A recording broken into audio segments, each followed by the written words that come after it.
रहे हो? इसके बच्चे सेट क्यों नहीं हुए? मगर ये गरीब आदमी की तरह चाह रहे हैं। अल्लाह का एक ही है बच्चा, और बाकी दो भतीजे हैं। एक चवन्नी मार है, दूसरी चवन्नी मुजफ्फराबाद जाती है। इतनी बढ़ गई शहद में कि उसने अपनी सारी उपयोगिता खो दी। राइस सिरप, कॉर्न सिरप, इस प्रकार के सिरप ये बाहर से आ रहे हैं और विशेष रूप से चीन से आ रहे हैं सिरप। इन्होंने शहद का रूप धारण कर लिया है और शहद में मिला करके बराबर 51 साल की सियासी जंग। कैराना में बाबू हुकम सिंह बनाम चौधरी मुनव्वर हसन। पश्चिम उत्तर प्रदेश की सबसे बड़ी राजनीतिक कहानी। नमस्कार, मैं हूं राजेश शर्मा, आप देख रहे हैं 7 डे न्यूज। आज हम आपको लेकर चलते हैं उत्तर प्रदेश की उस विधानसभा में जहां राजनीति सिर्फ दलों की नहीं बल्कि दो परिवारों की विरासत भी रही है। कैराना ऐसी एक सीट जिसने 5 दशकों तक बाबू हुकम सिंह और चौधरी मुनव्वर हसन जैसे दो बड़े नेताओं की राजनीतिक प्रतिद्वंद्विता देखी। यह कहानी सत्ता की है, संघर्ष की है, परिवार की है और बदलते जनादेश की भी है। कैराना क्यों खास है, हम लोग बात करते हैं। कैराना उत्तर प्रदेश के शामली जिले की महत्वपूर्ण विधानसभा और लोकसभा क्षेत्र का हिस्सा है। हरियाणा की सीमा से लगा यह इलाका गन्ना किसानों, व्यापार, सामाजिक विविधता और राजनीतिक जागरूकता के लिए जाना जाता है। यहाँ जाट, गुर्जर, मुस्लिम, दलित, कश्यप, सैनी और अन्य पिछड़े सामान्य वर्ग चुनावी परिणामों को प्रभावित करते रहते हैं। इसी कारण यहाँ हर चुनाव पूरे पश्चिम उत्तर प्रदेश का राजनीतिक संकेत माना जाता है। बाबू हुकम सिंह का उदय। साल 1974 में बाबू हुकम सिंह पहली बार विधायक बने। सेना में कैप्टन रहे हुकम सिंह, बाद में वकालत, फिर राजनीति में आए। वे अपनी प्रभावशाली भाषा, संगठन क्षमता और जनता से सीधे संवाद के लिए प्रसिद्ध हुए। उन्होंने कांग्रेस, जनता पार्टी, सेकुलर और बाद में भाजपा के साथ राजनीतिक यात्रा की। समय के साथ वे पश्चिम उत्तर प्रदेश में भाजपा का बड़ा चेहरा बन गए। 7 बार विधायक, मंत्री, फिर 2014 में सांसद बनने तक का उनका सफर संघर्ष और संगठन दोनों का उदाहरण रहा। मुनव्वर हसन की एंट्री। साल 1990 का दशक आया और कैराना की राजनीति में एक नया चेहरा उभरा जिसका नाम था चौधरी मुनव्वर हसन। उन्होंने 1991 और 1993 में विधानसभा चुनाव जीतकर अपनी मजबूत पहचान बनाई। इसके बाद वे लोकसभा और राज्यसभा तक पहुंचे। वे उन चुनिंदा नेताओं में रहे जिन्होंने विधानसभा, विधान परिषद, लोकसभा और राज्यसभा चारों सदनों में प्रतिनिधित्व किया। उनकी शैली जमीनी राजनीति और जनसंपर्क पर आधारित मानी जाती थी। एक परिवार की 2 शाखाओं की कहानी है। कैराना में वर्षों से स्थानीय मान्यता प्रचलित है कि सिंह और हसन परिवार कभी एक ही गुर्जर परिवार की 2 शाखाएं थे। कई मीडिया रिपोर्टरों में यह भी पारिवारिक पृष्ठभूमि का उल्लेख मिलता है। हालांकि इस विवरण के स्वतंत्र ऐतिहासिक दस्तावेज सीमित है, इसलिए इसे स्थानीय परंपरा के रूप में ही देखा जाना चाहिए। यही कारण है कि कैराना की राजनीति को कई लोग केवल चुनाव नहीं बल्कि एक लंबी पारिवारिक और राजनीतिक प्रतिद्वंद्विता के रूप में भी देखते हैं। दूसरी पीढ़ी की लड़ाई। 2008 में मुनव्वर हसन का निधन हुआ। 2018 में बाबू हुकम सिंह भी इस दुनिया से अलविदा हो गई। लेकिन कहानी यही खत्म नहीं हुई। हसन परिवार से तबस्सुम हसन, नाहिद हसन और इकरा हसन सक्रिय राजनीति में आए। उधर भाजपा की ओर से हुकम सिंह की बेटी मृगांका सिंह ने चुनावी जिम्मेदारी संभाली।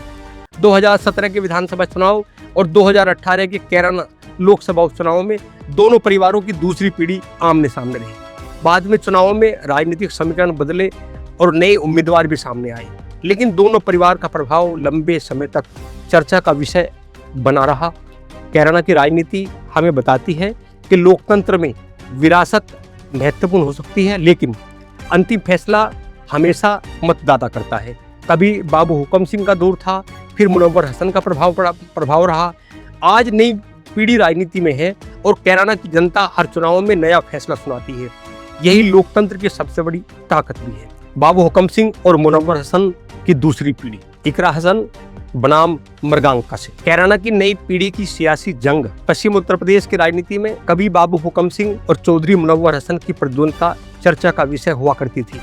आज उसी राजनीतिक विरासत को आगे बढ़ा रही हैं 2 महिला नेता, इकरा हसन और मृगांका सिंह। दोनों अलग अलग दलों का प्रतिनिधित्व करती हैं, लेकिन दोनों की पहचान अपने अपने राजनीतिक परिवारों की विरासत से भी जुड़ी है।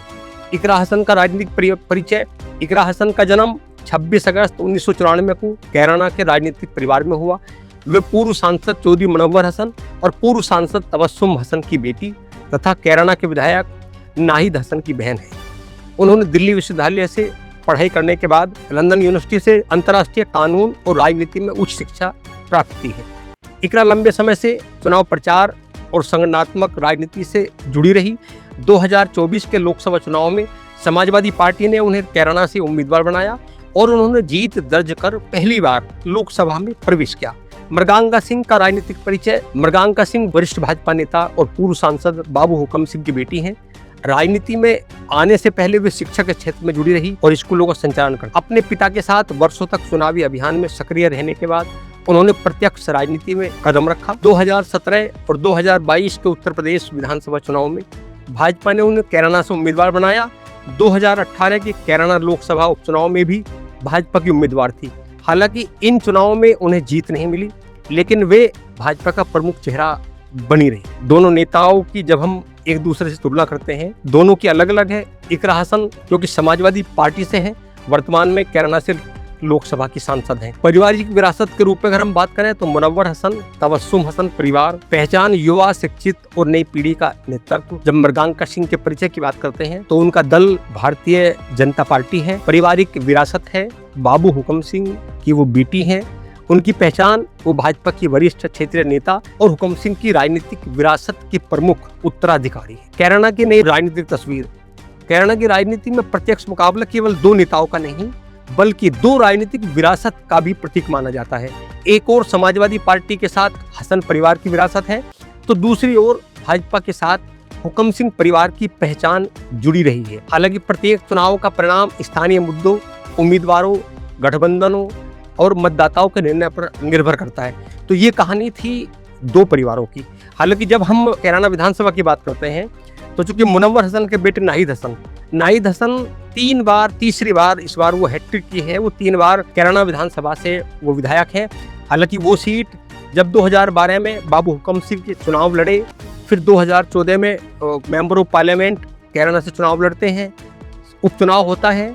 उपचुनाव में नाहिद हसन चुनाव लड़ते हैं और ऐतिहासिक मतों से नाहिद हसन उपचुनाव जीत जाते हैं। उसके बाद फिर 2017 का चुनाव होता है, तब नाहिद हसन जीत जाते हैं। 2022 का विधानसभा चुनाव होता है, तब नाहिद हसन जीत जाते हैं।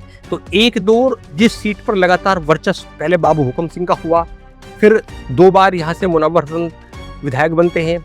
इसके बाद जब दोनों की डेथ हो जाती है, दोनों बड़े नेताओं की, तो ये कैराना विधानसभा हसन परिवार के अधीन चली जाती है। लगातार 3 बार से मुनव्वर हसन के बेटे नाहिद हसन यहाँ से विधायक हैं। 2027 की चुनावी तैयारियों को लेकर भाजपा ने हालांकि पूरा बिगुल फूंक दिया है। लगातार वहां भाजपा के बड़े नेताओं का दौरा होता है। पिछले महीने उत्तर प्रदेश के मुख्यमंत्री योगी आदित्यनाथ वहां गए थे और शामली में उन्होंने कैराना का जिक्र किया, कैराना में पलायन का जिक्र किया कि कैराना में पलायन शुरू हुआ था। हालांकि बहुत सारे एनकाउंटर हुए, बहुत सारे अपराधी मारे गए। अब देखना यह है कि एनकाउंटर होने के बाद भी जब से उत्तर प्रदेश में बीजेपी की सरकार बनी है, तब से कैराना सीट को लगातार हसन परिवार हर 5 साल बाद अधिक मतों से जीतता है।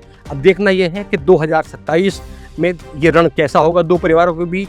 क्या इस बार भी चौथी बार नाहिद हसन जीतेंगे या फिर ये सीट इस बार बीजेपी यानी मृगांका के पक्ष में जाएगी। अगर आपको यह डॉक्यूमेंट्री पसंद आई तो वीडियो को लाइक करें, चैनल को सब्सक्राइब करें और कमेंट में बताइए कि अगली डॉक्यूमेंट्री आप किस राजनीतिक परिवार पर देखना चाहते हैं। मैं हूँ राजेश शर्मा, मिलते हैं अगली रिपोर्ट के साथ। नमस्कार।